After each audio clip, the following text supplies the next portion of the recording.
বন্ধুরা, বাড়ি থেকে অল্প সবজি নিয়ে যাব। সবজি নিয়ে গেলে রান্না হবে। এই নেবুগুলো তুলবো। দেখো কত বড় নেবু হয়েছে। এই নেবুগুলো না তুললে এগুলো নষ্ট হয়ে যাবে। উফ, এই যে দেখো নেবুগুলো, অনেক নেবুগুলো তুলে ফেলেছি।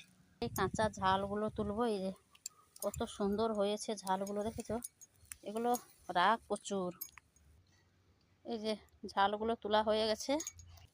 এবার যাবো দুটো পুঁই নেব। পুঁই, এগুলো কি বলে এখানে, কি বলে এখানে? পুঁই বলে। এই যে এগুলো কাটবো। এই যে পুঁইগুলো নিয়ে নিলাম। এবার বাড়ি যাব, রান্না হবে। পুঁই ডাঁটা নিয়ে বাড়ি চলে এলাম। অনেক রোদ হয়েছে, তো বাড়ি এসে রান্না বান্না হবে। এই যে ছোট ছোট মাছ আছে, চিংড়ি মাছ আছে, ওই মাছগুলো রান্না করব। শাকও এনেছি, শাক রান্না করব। তো শাক বাছতে আমার ছোটো মেয়েকে দিয়ে দিয়েছি। তো এই মাছগুলো একটু ঝাল করব। শিলবাটাতে মশলা বাটে। খুব রোদ হয়েছে, আর এই রোদ গরমে কিছু ভালো লাগছে না। কিছু ভালো না লাগলে ওই পেট তো বুঝবে না, খেতে হবে। সবাই খাবে, সবাই যেন রাঁধতে হবে। তো এই ছোট ছোট মাছগুলো অল্প মশলা দিয়ে ঝাল করব, কারণ এই গরমে বেশি মশলা দিলে খুব খেতে ভালোবাসে না। তো এই যে ভাত রান্না করেছি, শাক ভাজা করেছি, একটা মাছের ঝালও হয়ে গেছে। কিন্তু চিংড়ি, এই যে শিলবাটাতে মশলা আছে, চিংড়ি মাছ ভাজা আছে, পুঁই ডাঁটাগুলো রাঁধবো। এই যে পুঁই ডাঁটা রান্নাও হয়েছে চিংড়ি মাছ দিয়ে। তো আজকের এই